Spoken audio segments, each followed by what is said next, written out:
miq të FSHV, mirë se vini në shtëpinë e futbollit, ku si çdo të mërkur takohemi për të folur për trejat më të fundit nga futbolli në vend. Është luajtur ndeshja java 31 Biznes Superiore dhe sigurisht që mbeten vetëm 5 javë nga përfundimi i kësaj fazës së rregullt dhe më pas fazës së Final Four. Gjithë situata është bërë goxha interesante me vllazninë e cila ka siguruar matematikisht pjesëmarrje në Final Four, por ndërkohë gjërat e tjera janë akoma ende të paqarta dhe çdo gjë është e hapur. Sot kam kënaqësinë të kem në studio gazetarin njohur sportiv Gjergj Xharo, përshëndetje. Përshëndetje. Mirë se vjen. Alban Tafaj, drejtori i Departamentit të Kërkimit dhe Zhvillimit në Federatën Shqiptare të Futbollit, përshëndetje Tafaj. Dhe Florian Riza si përherë në studion tonë. Përshëndetje Riza. Përshëndetje. Sigurisht, siç e nisa më përpara, është luajtur java e 31 Biznes Superiore, ka pasur rezultate edhe befasuese, por ndërkohë edhe rezultate të pritshme nga ekipet të cilat praktikisht luajnë po ashtu si për bietes, po nga ana tjetër edhe për Kreun, edhe për zonën Final Four. Sigurisht do të fokusohemi pak më tej te të gjitha ndeshjet që janë luajtur gjatë javës 31, ndërkohë që rezultatet e kësaj jave, Flamurtari Vora 1-1, Tirana Egnatia 3-1, Vllaznia Teuta 1-0, Bylis Dinamo City 1-1, Elbasani Partizani 3-0. Ndërkohë që renditja pas javës së 31, Vllaznia është në krye me 59 pikë, Elbasani me 56 pikë, Egnatia me 54 pikë, Dinamo City me 44 pikë, Partizani me po 44 pikë, Teuta me 38 pikë, Vora 31 dhe Tirana po ashtu me 31, po ashtu dhe Bylis me 31 pikë dhe Flamurtari në fund të tabelës me 26 pikë. Një gjendje goxha interesante, ka prodhuar rezultate të ndryshme në fakt kjo javë e 31 Biznes Superiore. Xharo, si e ke parë, për të bërë një rezume le të themi të përgjithshme, se sigurisht do i marrim të gjitha ndeshjet një nga një. Besoj se skema e re këtij viti, pra ndryshimi me përgjithësimin e pikëve, ka bërë më të bukur, le të flasim. Se ti e di që unë do të ndryshoj një fjalë. Nuk ka skem të re. Okej, ndryshimi rregullores. Ndryshimi rregullores. Në këtë sezon, pra në vitin e shkuar, në javën e 31, nuk besoj se mund të ishte kaq interesant sa që është në këtë vit, sepse gjithçka pritet.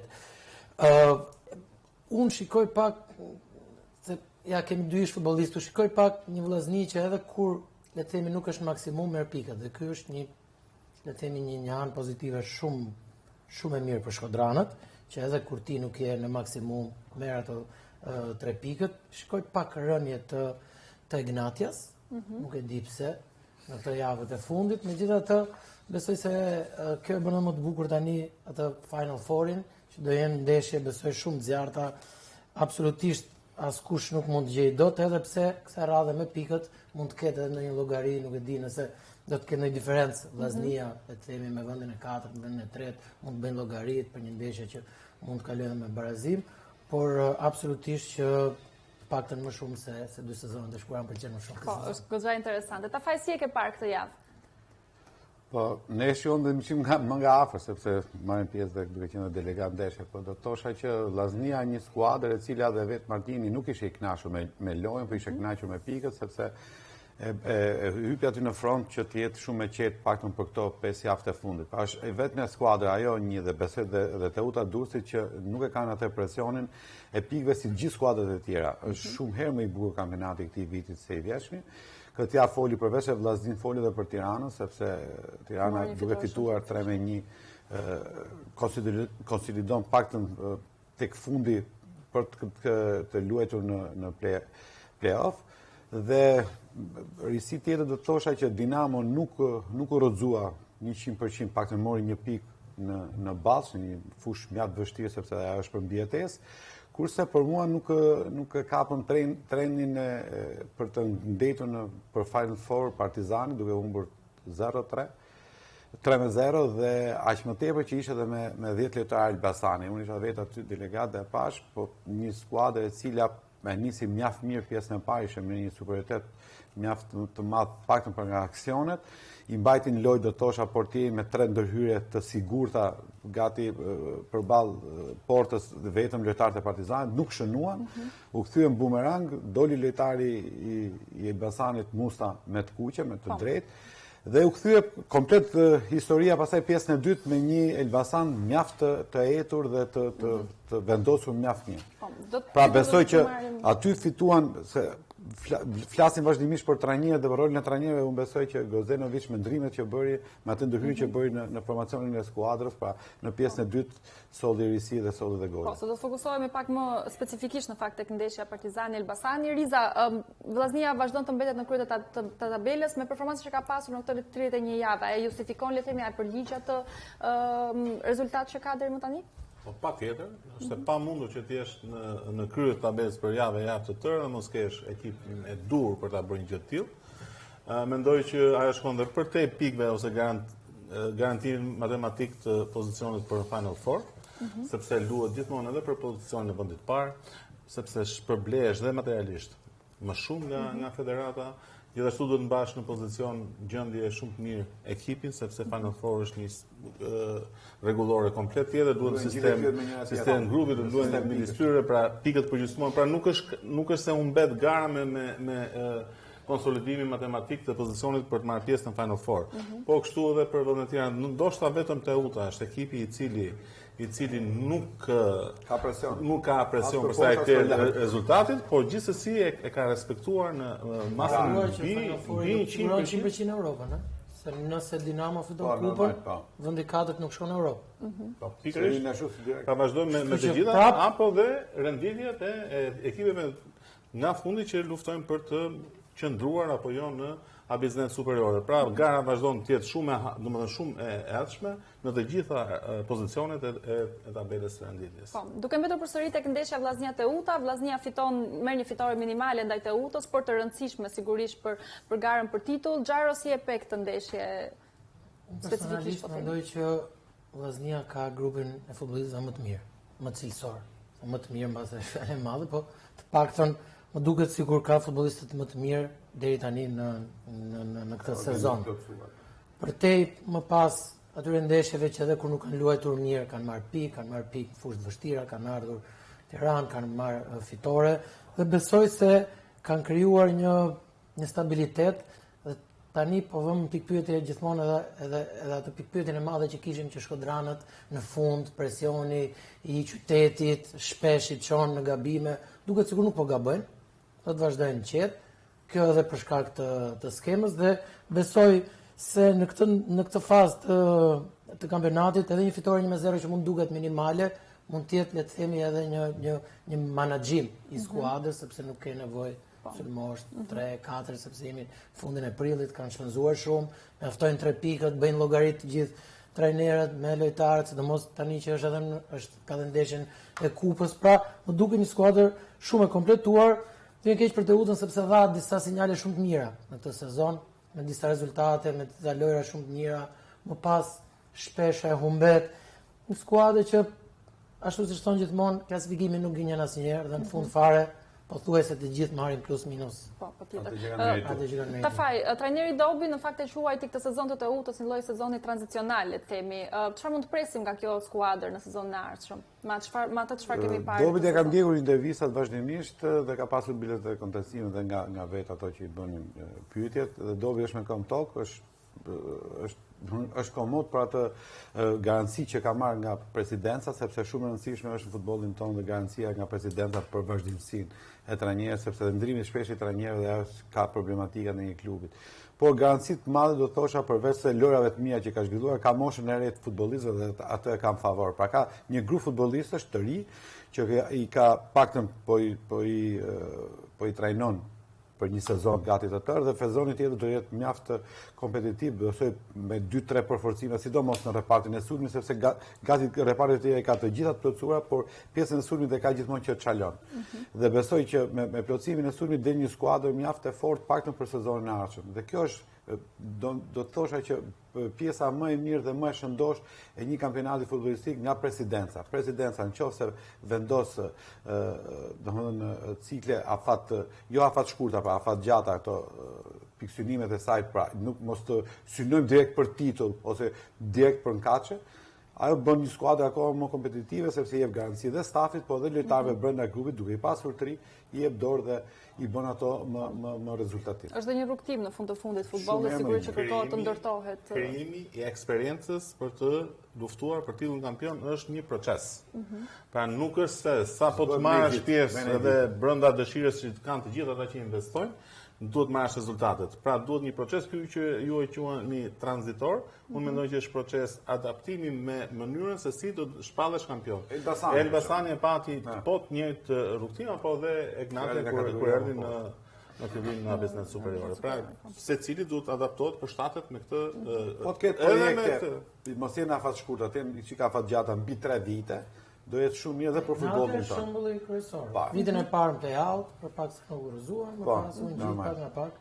Një tjetër në fakt skuadër e cila ka bërë shumë mirë në këtë sezon dhe është ndjekësia më e afërt e vllaznisë është pikërisht Elbasani, që mori një fitore shumë të rëndësishme ndaj Partizanit me rezultat 3-0, pavarësisht se duket sikur u komplikuar fillimisht situata duke qenë se po luante me 10 lojtarë, por arriti të fitonte një ndeshje të rëndësishme dhe nga ana tjetër të diskutojmë pak edhe situatën e Partizanit. Si e pesi ndeshje? Ato ndeshjet që mbahen mend sepse e kam vështirë ta besoj.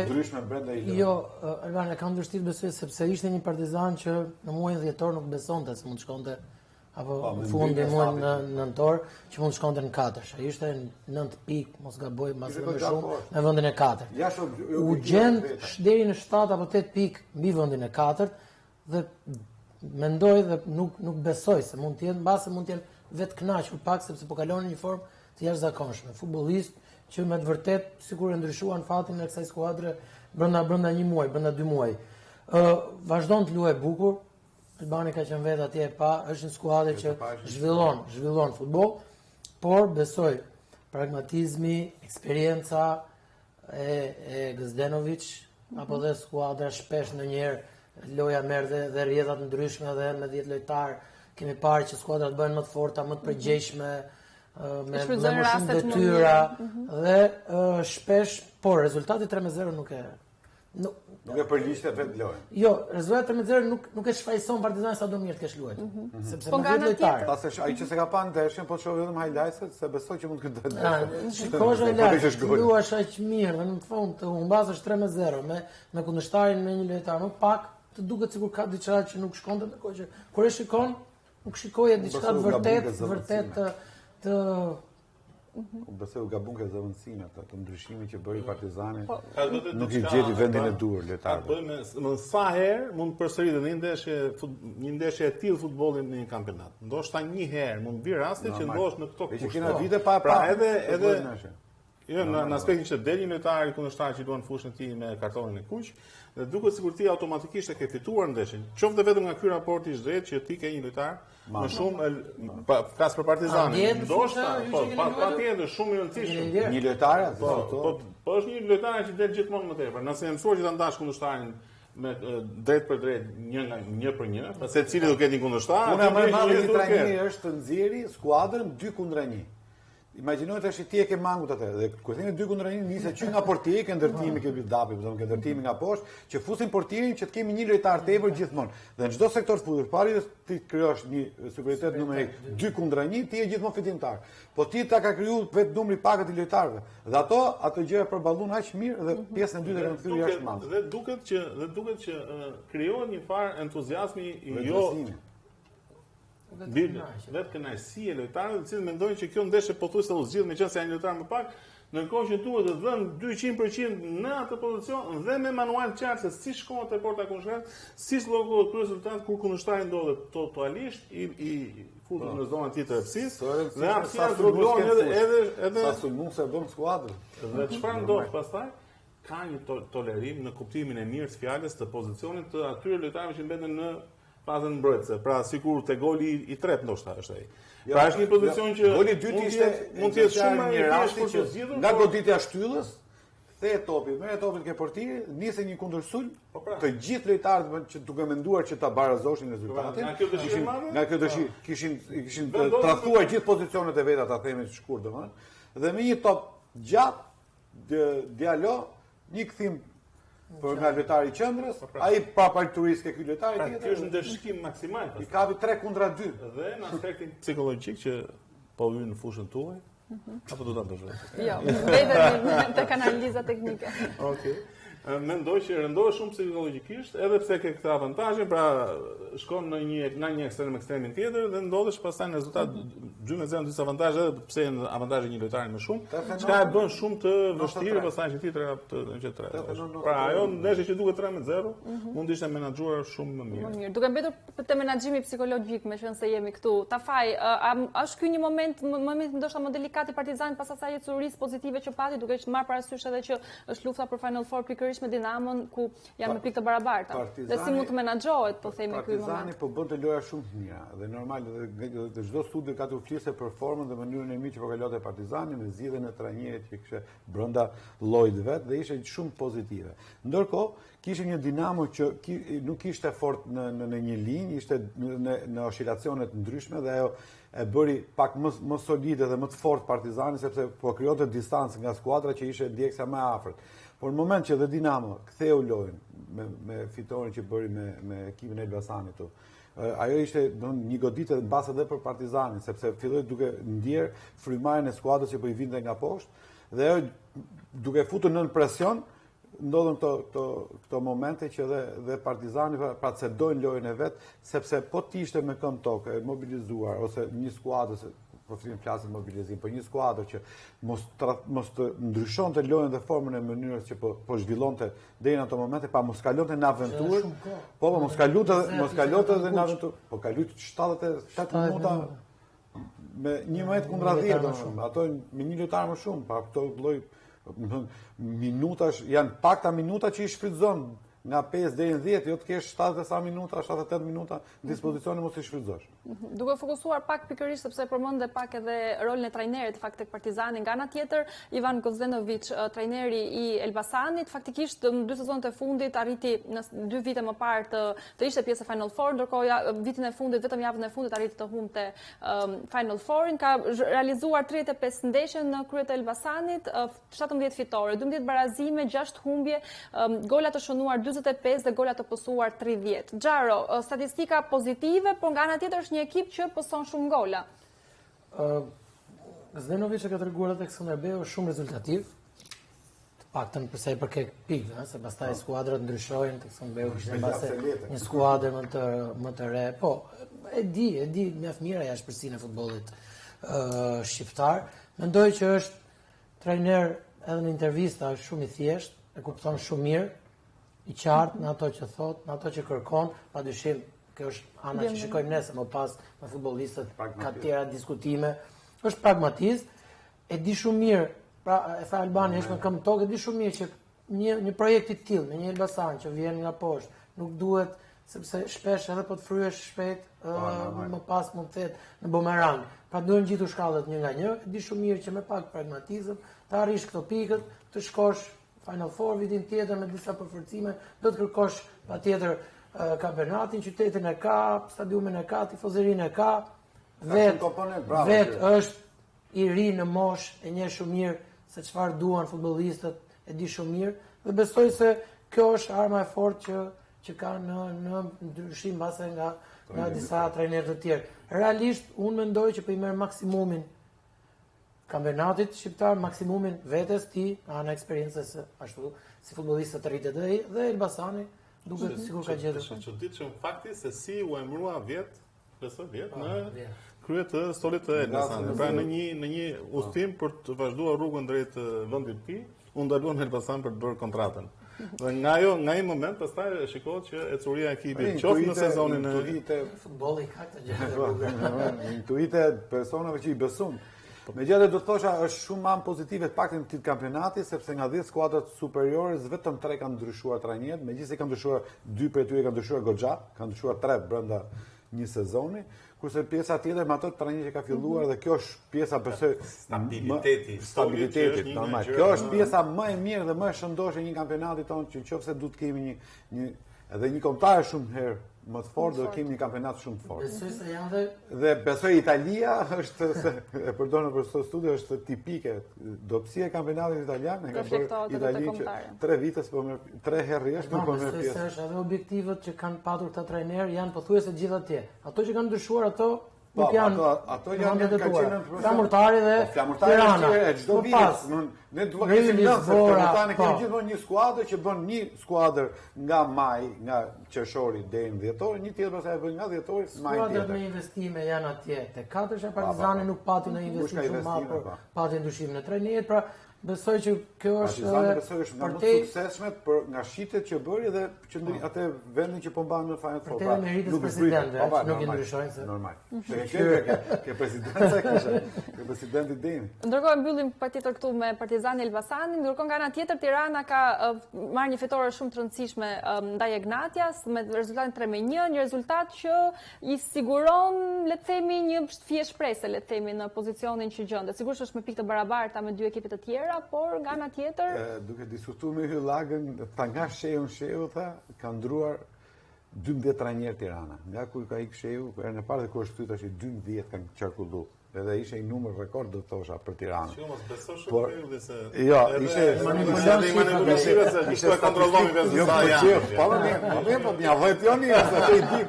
Po ishte një shifër që më ngeli mendja dhe normal. Sheu është në një ambient që e njeh, është me këmbë tokë për aq sa don të ka marrë përsipër një, do thosha, një mision goxha të vështirë.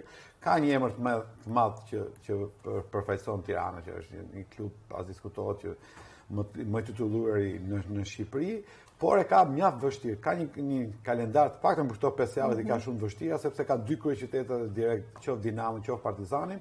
Ai është, besoj, i njeh mjaft mirë të dyja skuadrat dhe do të marrë pikët maksimale sepse do t'i largohet zonës së ftohtë që besoj deri në fund do ta vuajë. Kalendarin e ka shumë vështirë. Do ta vuajë deri në fund. Sa mund të ndikojë kalendari në këtë Shumë po ku ka kalendar? Po nuk ke direkt, i mbarojnë ndeshjet direkte. Por Florian, ama fillove me këtë ato që i marrë pikën. Kamor atlet, nuk ka. Me bazë do të shito ti ty që të nëse ke një kundërshtar direkte, okay, sepse mund të marrësh 3 pikë. Gjatë ku merr 6 pikë ka. 3 me 3 Partizanin, pastaj Teutën, pastaj Vllaznin, pastaj Elbasanin.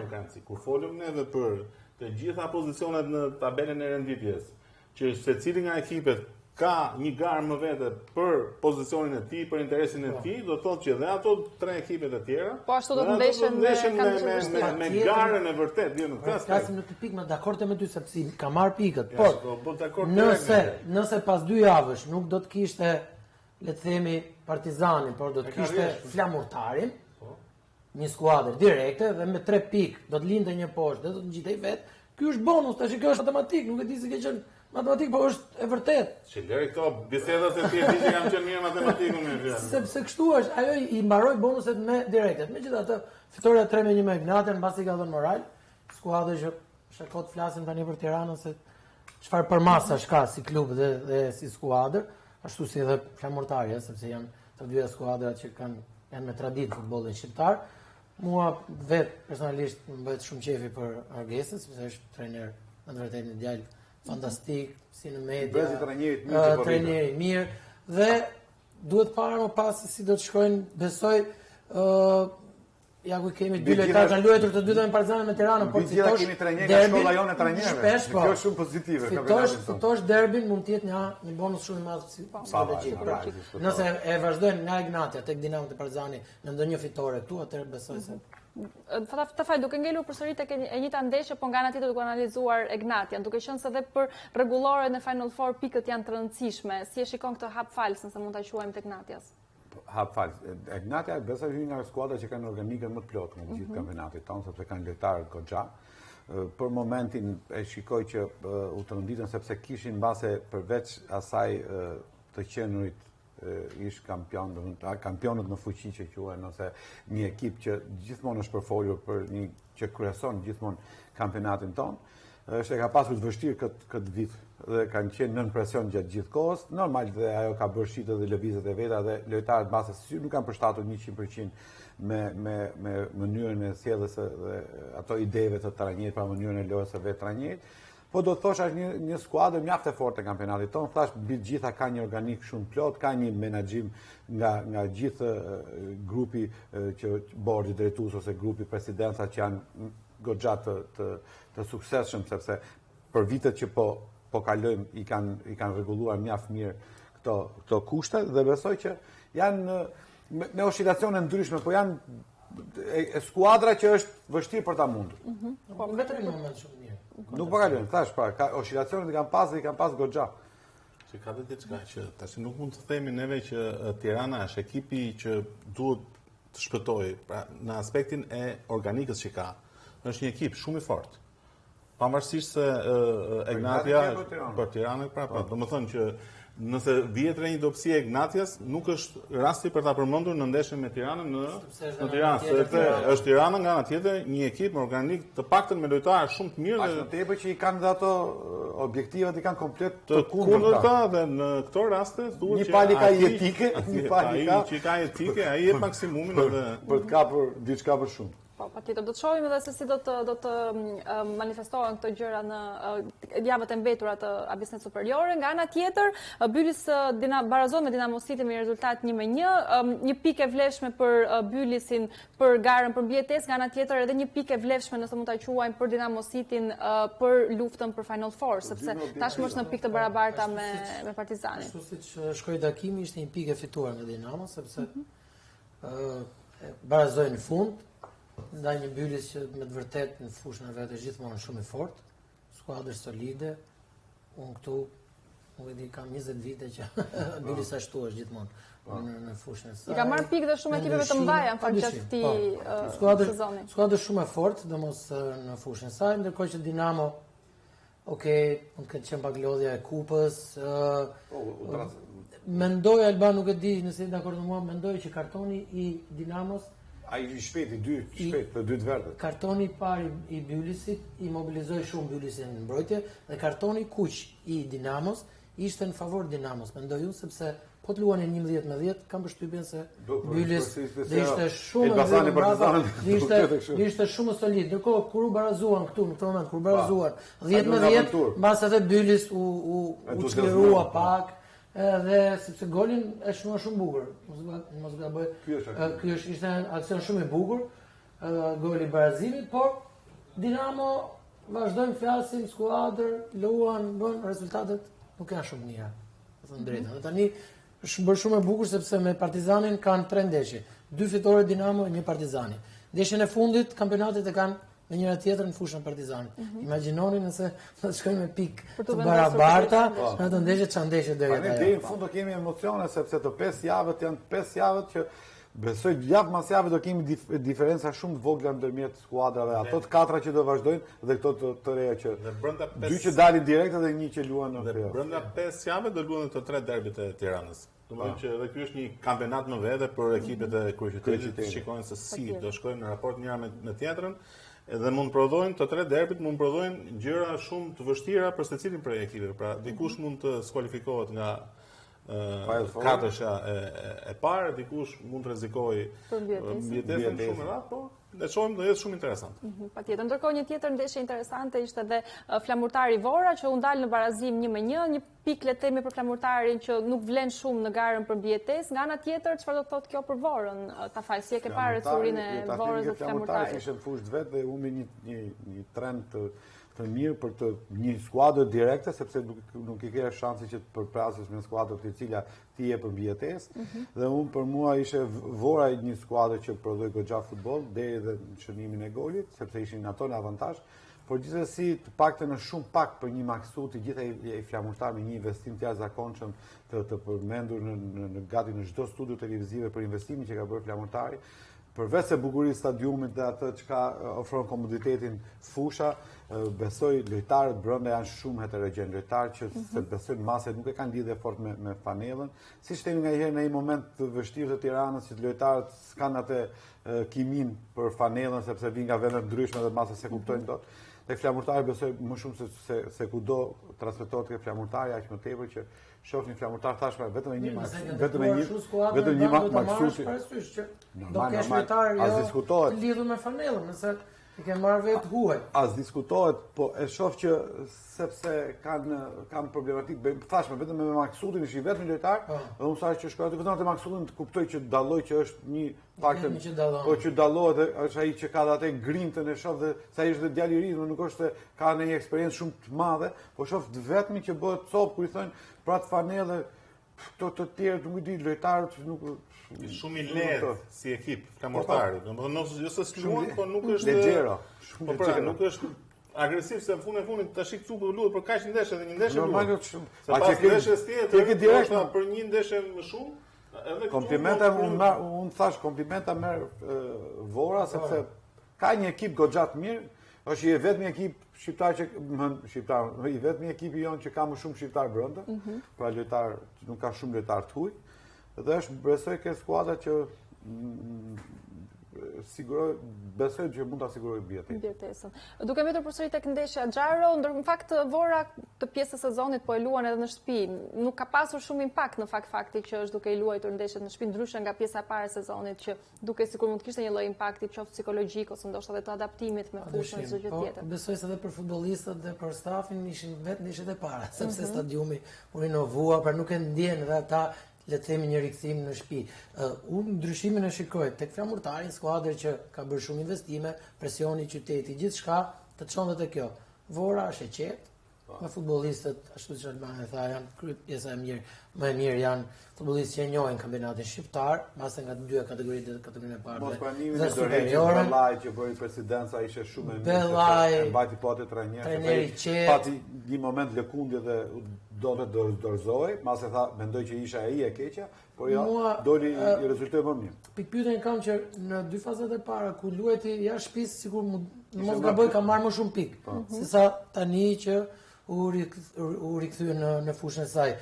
Mendoj që është fiks skuadra që besoj ashtu duhet të kenë projektuar edhe ata në verë, okay, gjithçka mund të shkojë, por do të luftojnë për mbijetesë. Të dëgjuar ti më kemi folur për atë konceptin e faktorit fush, si ndryshon ndër vite me gjithë këto ndryshimet demografike që ka. Ka ndryshuar faktori fush, nuk është më njëjti, prandaj nuk ka ato impaktin. Prandaj UEFA hoqet golin në fushën kundërshtare.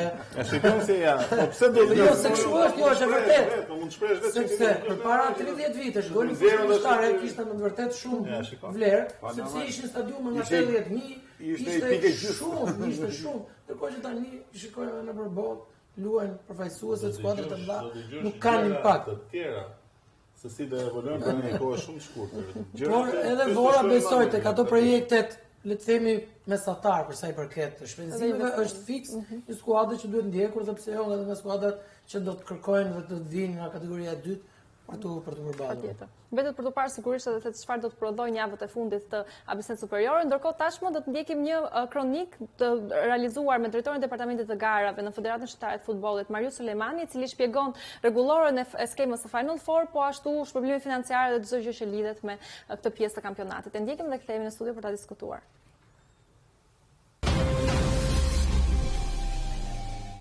Ka mbetur dhe 5 javë për përfundimin e 36 javëve të kampionatit. Momentalisht Vllaznia është ekipi i parë që ka siguruar Final Four. Gara është shumë e fortë, pasi janë dhe 5 ekipe të cilat konkurrojnë për të zënë një bilet në saktë 3 vende për në Final Four. Gjithashtu kampionati nuk është vetëm për Final Fourin, pasi edhe në fundin e tabelës kemi një garë sportive shumë të fortë, pasi ekipi i vendit 9 dhe vendit 10 vjen automatikisht nga kategoria, si dhe vendit 8 zhvillon ndeshje play-offi me vendit e 3, 4, 5, 6 të kategorisë së parë.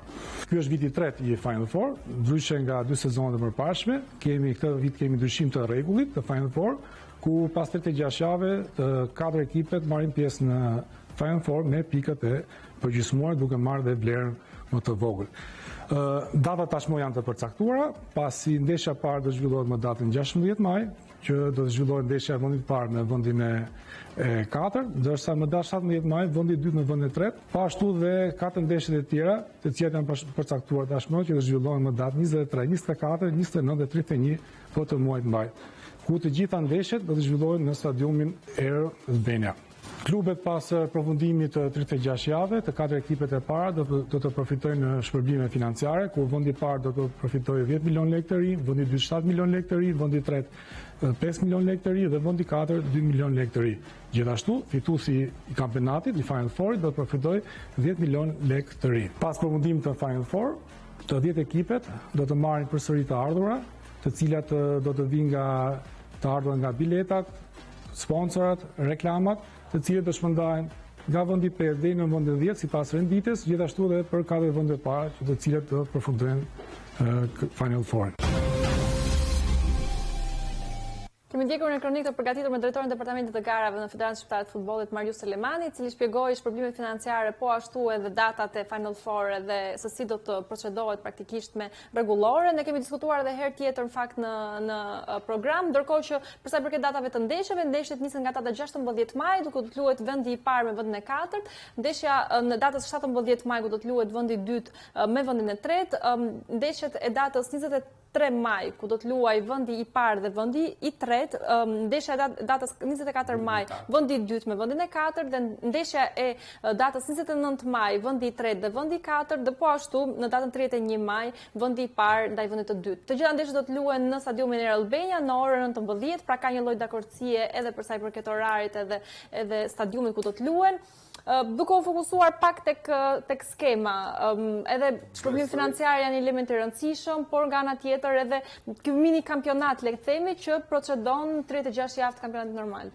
Po, gjithë kësaj skeme do të thosha ose vendosja këtyre skuadrave përballë një tjetër duke luajtur gjithë secila me një ndeshje të aprovoj veten kur i thonë dhe të mbledhë pikët, pra në sistem grupi, është besoj zgjidhja më e mirë dhe nëse ky kampionat ka këtë lloj emocioni deri në fund dhe neve flasim 5 javë para kampionatit, asgjë s'është përcaktuar deri në javën e fundit të kampionatit, pikërisht është ky shkaku, do të thosha, i kësaj lloj zgjidhje me këtë lloj skeme, e cila bën të mundur dhe mbajtjen në tonus dhe në tension të gati gjithë skuadrave, aq më tepër dhe tifozërive, sepse nuk mund të shpallet një ekip kampion direkte me pikët e marra gjatë gjithë kampionatit, përveç se pjesës financiare që e ndihmon, dhe ajo është shumë pozitive, sepse federata është pak në kjo pjesa financiare ka bërë dhe ajo ndryshimet për rritjen e të ardhurat që marrin klubet. Se këtu shifim dhe skuadra që dalin nga kategoria dhe përsëri marrin shpërblim. Pra dhe ajo është diçka pozitive, do të thosha, pa të dalin të gjithë të fituar nga një kampionat, besoj i cili mendoj që do jetë nga më të bukurit pak në këto vitet e fundit. Ndërkohë që duket sikur gara për Final Four, për vendin e katërt të Final Four do të mbetet përsëri mes Partizanit dhe Dinamos, dhe të shohim pak një tabelë se si do të jetë kalendari i ndeshjeve të dyja ekipeve për të parë pak sa ndoshta edhe se si mund të procedohet në vijim. Pra Partizani do të ndeshet ndaj Bylisit, Tirana do të ndeshet ndaj Partizanit, më tej Partizani Flamurtari, Egnatia Partizani, Partizani Dinamo City. Xharos, ndërkohë Dinamo City e diskutojmë pak më tej, por si e shikon kalendarin fillestar të Partizanit fillimisht? Po fola keq për kalendarin në ndërhyrje Flori. Praktikisht janë pothuajse të njëjtat ekipe. Po janë pothuajse të njëjtat. Partizani që ka luajtur. Praktikisht janë pothuajse të njëjtat. Final Fouri absolutisht do të jetë shumë i bukur e para njerë sepse ka një veçanti që nuk e kanë kampionatet e tjera, do luajnë gjithë në një stadium. Nëse në Greqi, Olympiakosi do të luajnë stadium në vetë në Trikozën. Këtu je totalisht i barabartë. Fusha po, tifozët po, gjithçka nuk ka, është me vërtet për sa i përket rivalitetit. Hajde luaj dhe fito kampionatin. Ndërkohë që tek Partizani Dinamo, po ta shikosh sezonin, në nisi mirë Dinamo, e vazhdoi Partizani, tani jemi në një fazë ku të dyja kanë frikë. Tash të dyja më shumë shikojnë mbrapa se sa para në kuptimin jo të lojës, apo të entuziazmit, apo të energjive që kanë shpenzuar, dhe besoj do të jetë një luftë, le të themi edhe në distancë, nervash me dy skuadrave dhe më e bukur e bën ajo ndeshja e fundit. Ndeshja e fundit. Pyetja është, a do ketë rëndësi ndeshja finale midis tyre, pra ndeshja e fundit do të jetë Partizani Dinamo e kampionatit. A do të jetë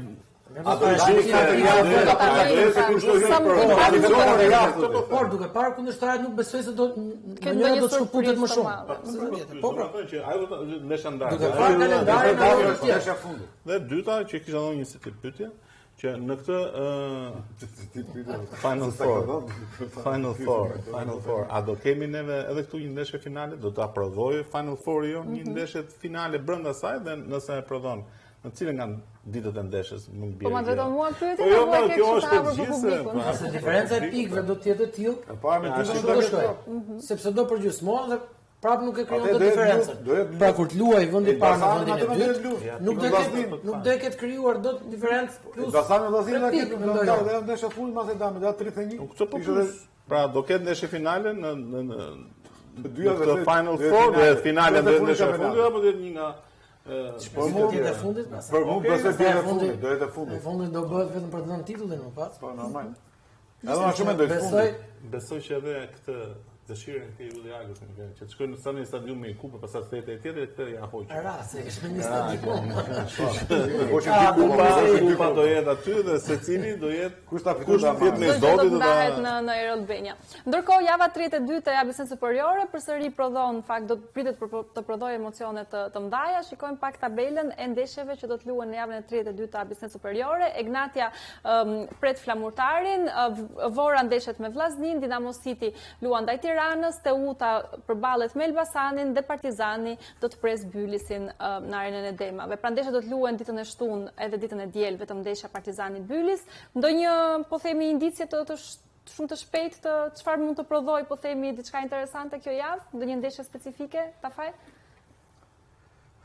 Ndeshje specifike, të janë gjithë për jeta vdekje kur i thonë, sepse ato të katra që luajnë dhe Dinamo që luan me Tiranën, qoftë dhe Partizani, të dy ato duan që të ruajnë pozitat tek vendi 4 pa të futen ke ajo katëshe, edhe të kenë mundësi që ndeshjen e fundit, se besoj ndeshja e fundit do ndahet 100% atyre, sepse më i kemi edhe me pikë të njëjta. Do të thosha për mua Tirana e ka shumë vështirë, ka dy derbe një mas një, ka qoftë Dinamon këtë javë dhe javës tjetër që ka Partizani dhe besoj ka pak vështirë. Kurse Egnatia që luan me Flamurtarin, Flamurtari është ajo skuadër e cila në base kjo lloj ndeshje o e fundos përfundimisht ose jep një farë shprese nëse mund të arrijë të fitojë brenda në Rogozhin, megjithatë gjithçka mund ndodhi në futboll, por që shikoj shumë herë më favorite Egnatin me pikët që ka. Me llogari Xharos. Prit të duron. Atëherë, ekipet me nga 31 pikë kanë 5 ndeshje për të luajtur. Pra shuma totale e 15 dhe 31 46. Tash kemi rënë dakord për shumë vitesh që kufiri ndarës për qenë pjesë është midis 41-shit e sipër, dakord? Tash si shkojnë 41 pikë disa nga ekipet që janë kandidate për të mos vazhduar më. Tirana ka në kategoria me 39 pikë, ku kufiri ishte 40. Po unë këtë po them, domethënë si shkojnë. Si shkojnë, po do të shikojmë të javë. Jo diti matematikisht, domethënë se kur shkojnë kjo se. Për te matematikës thjesht meqense dita lexosh këtë matematikë. Po jo more skuadrat e poshtë, skuadrat po. Të thash, Tirana është nuk ka favor këtu, sepse nuk ka direkte. Pra, nëse Flamurtari apo Vora, apo nuk e di më pas javës e tjera se duhet të shikoj, ka një ndeshje direkte. Dhe të marrësh një 3 pikë, dhe të lësh tjetrin mbrapa, është bonus tash çfarë ngatron me këto 31, 15, 46 është. Duke lënë matematikën mbrapa. E lëm matematikën pra unë shikoj kështu. Katëshën e fundit e shikoj një javë shumë vështirë sepse 3 nga këto skuadra luajnë në transfer. Dhe ajo që luan në shtëpi, që në thonë se mund të ketë një favor, Vora e ka shumë vështirë, ka ndaj Vllaznis. Më pas, Flamurtari me Egnatia. Po Vllaznia është nga ato skuadra që ka siguru. Dhe Bylis me Partizan. Matematikisht. Ka siguru matematikisht, por do të luajë, do normal se ka dhe përgjithësi. Do të dëshiroj diferencën në Final Four. Te po lëre matematikën dhe pastaj në fjalim pasase e ka siguruar pa ishte pra se per. Ja, matematikisht. Nuk e thash. Do të shohim se ku do të na çojë matematika, në fakt pas javës 32, po sigurisht edhe në fund të 36 javëve. E mbyllim këtu me diskutimin për Abisnet Superior, do të shikojmë se çfarë do të prodhojë javët në vijim. Ndërkohë, Federata Shqiptare e Futbollit ka nisur një bashkëpunim me kompaninë Wizz Air, një bashkëpunim 2 vjeçar, ku do të praktikisht e bën Wizz Air sponsor të Federatës Shqiptare të Futbollit, po njëkohësisht edhe kompaninë e fluturimeve zyrtare të kombëtares dhe të Federatës Shqiptare të Futbollit në përgjithësi, një bashkëpunim strategjik, një partneritet sigurisht që e çon përpara dhe ecën patjetër me vizionin e Federatës Shqiptare të Futbollit për të rritur të ardhurat edhe për të investuar sigurisht në vijim. Riza, si e shikon këtë bashkëpunim strategjik dhe u zhvillua një event në shtëpinë e futbollit ku u prezantua pikërisht ky bashkëpunim? Që kjo ditë do vinte, domethënë nuk e mendoja që një kompani ajrore që operon në Shqipëri të jetë sponsor e ekipit kombëtar dhe Federatës Shqiptare të Futbollit, por që duke ecur paralelisht në këto nivele, pra siç është dhe kompania Wizz Air, e cila performon jashtëzakonisht mirë në aspektin kompania lider në Shqipëri, ashtu me Federata Shqiptare me rezultatet që kanë qoftë me ekipin kombëtar apo qoftë me performancën të eventeve, performancën financiare që kanë theksuar me 10 herë që është e zakonshme. E përmendët edhe presidenti Duka në fakt në fjalimin e tij që tha kjo marrëveshje, le të themi, mbledh atë të çon tek matematika e 10 milionë euro që në fakt janë të ardhur te Federata Shqiptare të Futbollit. Mendoj që nuk ka më mirë që në një moment, për shembull, mund të kem raste konkrete në ditët në vazhdim që kush do të jetë ai ekipi i parë që do ta shijojë sponsorizimin e Wizz Airit. Po do të Ke ndonjë informacion që mund të na e thuash? Në javën e vazhdim. Kam përshtypjen që i ke bërë disa aplikime. Patjetër që i kam bërë. Okej, vetëm përpara se kush do të jetë e para në fakt që do t'u thoj në këtë rast. Ndërkohë për sa i përket investimeve strategjike në infrastrukturë të Federatës Shqiptare të Futbollit, presidenti Duka ishte pjesë e inaugurimit të 2 fushave të reja në qytetin e Gjirokastrës, fusha shumë të rëndësishme për zhvillimin e futbollit të rinjve, të akademive, të fëmijëve, dhe gjithmonë duke ecur në vizionin që ka Federata Shqiptare e Futbollit për ta çuar futbollin sa më afër qyteteve, sa më afër fëmijëve, që sigurisht ta afrojnë jo vetëm me aksesin, jo vetëm të jetë aksesi shumë më i madh, por nga ana tjetër edhe të përmirësohet le të themi gjithë ajo panorama jeshile e hartës së Shqipërisë dhe të ketë sa më shumë fusha. Ta faj, sa të rëndësishme janë ti merresh me trajnimin e trajnerëve, nga ana tjetër ke qenë vetë futbollist, sa impact kanë këto investime? Sfida e madhe e federatës dhe vetë presidentit është me projektet madhore që ka qoftë topi yt, qoftë uniforma ime, dhe kjo e 100 fushave, pra gati me pjesën mbi 70% të gjithë fushave sportive për të bërë ndërhyrje për t'i kthyer ato në fushat të cilat trajnohen grup mosha të ndryshme, aq më tepër në qytetin e largët të Gjirokastrës, ku faktikisht jo mirë skuadra, po zbret nga kategoria parë përsëri në të dytën, dhe investimet tona edhe federatës vazhdojnë të shtohen, pra është një kujdes i veçantë i gjithë federatës dhe i presidentit, pra është një sfidë goxha e madhe dhe një mision shumë i dobishëm për të kthyer edhe një herë vëmendjen tek futbolli, sepse pa terrene nuk ka futboll.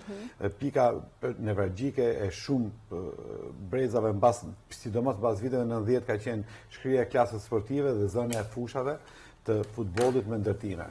Kthimi i fushave sportive është, do të thosha, gjaku që i jepet një trupi i cili po rëngonte dhe në momente të caktuara u kthye në një trup me jetë, dhe besoj që është nga vlerat e mëdha të federatës kjo e infrastrukturës. Pra, infrastruktura besoj është një pikë shumë e rëndësishme e gjithë futbollit tonë. Që në fakt kemi parë impaktin në vitet e fundit. Xharo, si ke parë këto ndryshime, le të themi, në gjithë ato hartën jeshile të fushave në Shqipëri, rindërtimin e stadiumeve të ndryshme, fusha sportive, po ashtu gjë tjetër? E para vjen në një qytet interesant, sepse në mos gaboj Alban, atje në jug nuk është se kemi shumë qytete, me skajshme, me fusha, me stadiume shumë mira, dhe pra vjen një qytet rëndësishëm si Gjirokastra që mund të ndihmoj jo vetëm qytetin, por dhe një lloj qendre rajoni. Qendre rajoni, qendra rajonale, Saranda, Sarandën, Memaliajn, Qata rajonale. Po Qendra rajonale. Dhe pamjet duke që ishin me vërtet fusha shumë cilësore, ajo që të gjithë rëndom që nga kafe deri në për studia që flasin për fushat, për numrin e fushave në bazë të futbollistëve, të fëmijëve, sa më shumë fushat bëhet, absolutisht është diçka jo vetëm për futbollin elitar, por për të mbajtur, le të kthehemi për të mbajtur në këmbë dhe të rinjt me aktivitet sportiv, se nuk do të bëhen gjithë futbollistë, por të gjithë duhet të gjithë bëhen futbollistë. Po nivelet të ndryshme. Secili do luajë se po profesionist amator, se kemi shumë nivele që do lënë në moshën 17 vjeçare. Edhe një ka futbollist edhe mbi 90 vjeç, se ka futbollin në ecje. Që është futbolist, në atë. Unë që janë futbolistët do me të organizat. Pa tjetër, kur Praktikë që janë futbolistët do Me me ka të. të zemë. Po pa tjetër, walking football pse ti, se di që ka Edhe ne që luajmë Me siguri aty fitoj unë, po të jenë pjesa të kampionatit. Okej, sigurisht që futbolli në fakt është për gjitha moshat, po ashtu edhe për djemë dhe për vajzat, dhe do të fokusohemi pak edhe tek kombëtarja e vajzave, ka luajtur ndeshjen e transfert ndaj Walesit, ku ka humbur në fakt rezultatin 4-0, ndërkohë që do të pritet të luaj përsëri ndaj Walesit në Elbasan Arena ditën e shtunë. Riza, si e pe ndeshjen, një humbje që dhem patjetër, por është një ekip shumë i mirë Walesi. E kemi diskutuar edhe javën që shkoi. Siç e tham dhe javën që shkoi, me ekipet janë të pabarabarta, UEFA nëpërmjet formateve mundohet që të gjej atë ekuilibrin që ekipet të luajnë përgjithsisht me ekipet e nivelit tyre, duke formuar atë Nations League e famshme dhe për vajza, por gjithsesi Walesi mbetet e ekipet shumë elitare, për një arsye ka zbritur nga Nations League A dhe ka zbritur në Ligën B, ku ne jemi pjesëmarrës nëpërmjet fitimit në play-off me ekipin e Kiprës. Kemi një shans për të qenë pjesë e Ligës B përsëri, duke mundur ekipin e Malizit, të cilin e mundëm në ndeshjen e parë në transfert në Malizit, dhe pastaj do vazhdojmë të jemi këtë. Shiko, unë nga njerë, jo për faktin se unë nuk duaj që ekipi jonë të ketë performancë negative, por nga njerë më duket që është më e mirë që ekipi dhe të shkojnë në Ligën C, ku ndeshet me kundërshtarët e nivelit barabartë, dhe ndihet shumë entuziazëm se ato ka mundësi që ti mund të shikoj pra perspektiven e gjetjes së një hapësire për të konsoliduar ekipin në disa mënyra, dhe pastaj këtë bëjë kështu si e tillë që her pas here mund të shkosh një herë në Ligën C për të shijuar disa fitore radhësi me ekipin kombëtar. Po. Ndërkohë është mbyllur një turne që në fakt është organizuar pikërisht nga Federata Shqiptare e Futbollit në shtëpinë e futbollit, ku ka marrë pjesë Shqipëria dhe në fakt ka dalë në vendin e dytë dhe sapo ka mbyllur në fakt ndeshjen ndaj Liechtensteinit, që është fituar me rezultatin 0-3. Si e pe Tafaj gocat 19 vjeçare? Grupi ishte Turqia praktikisht, një ekip që ka një futboll të zhvilluar. Amir Grimës pa ekipin e parë dhe kemi goxha simpatik, do të thosha, një skuadër e cila ka lojtar dhe element. Baza do të thosha është U19-a. Dhe kjo skuadër besoj që me rritjen e rezultateve dhe ndeshjeve të mira që zhvillon është një garanci shumë e madhe për atë skuadër e cila po fliset dhe Flori, që neve pretendojmë që ta kemi mbase një vazo më lart. Dhe në këtë mini turne pati një ekip që pretendoi që do të ishte ekipi absolut fitues, që ishte Turqia. Por ndeshjet u zhvilluan të tilla që Turqia, Malizi dhe Shqipëria do të ndanin pikët nëpërmjet tyre dhe nga aty do prodhoi ekipi kampion. Shikon, në këtë ndeshje Turqia fitoi 1-0 në ndeshjen e dytë të turneut ndaj Shqipërisë, ku neve pësuam gol dhe patëm disa raste të tjera për ta barazuar rezultatin. Në ndeshjen e hapse të këtij mini turneu, goli i barazimit të ndeshjes midis Malezisë dhe Shqipërisë 2-2 u shënua në minutën e 5 shtesë. Pra në të dyja ndeshjet decisive që ekipi kombëtar i 19-vjeçarëve të Shqipërisë kishte, se do të thënë vërtetën ekipi është një ekip shumë i konsoliduar dhe ka element goxha dhe kanë vajza me cilësinë futboll, por dhe vajza me eksperiencë në ndeshjen ndërkombëtare. Janë të brezit të parë që kanë filluar aktivitetin me ekipet kombëtare të zhvillimore të grupmoshave me 15 vjeç. Pra to tash plotësuan plotësisht një 4 vjeçar, po për 4 vjeçar deri në këtë pikë, dhe kjo është arsyeja që pse ne edhe kishim dhe një dëshirë të madhe që faktikisht mund shkonin deri tek kualifikimi, nëse Turqia nuk rezultoi të ishte aq e fortë sesa ekip shumë më i fortë se ekipi ynë, por për arsye të ndryshme, ndeshja e futbollit dhe mund ta mbash me rezultate të ngushtë. Po, përgjithsesi ishte një turne shumë pozitiv faktikisht për faktin që organizua në Federatën Shqiptare të Futbollit, po nga ana tjetër edhe për rezultatet që patën vajzat tonë, sepse ti e marr personalisht fakt me këtë turne apo jo. Po, patjetër, edhe kjo është arsye që pse jam kaq i informuar. Rezultatet e ndeshja dhe puna, shpërblihet puna. Patjetër, sepse në fakt ka edhe turne të tjera të cilat organizohen nga Federata Shqiptare e Futbollit gjatë muajit prill, që i kemi përmendur dhe sigurisht që do t'i mbulojmë edhe në emisionet e ardhshme. E mbyllim këtu faktikisht për sot me ABC Superiore dhe me çdo gjë tjetër që diskutuam. Dua të falenderoj Gjergj Xharo, Alban Tafaj, Florian Riza për prezencën në studio. Ne do të shihemi të mërkurën tjetër. Deri atëherë, mirupafshim.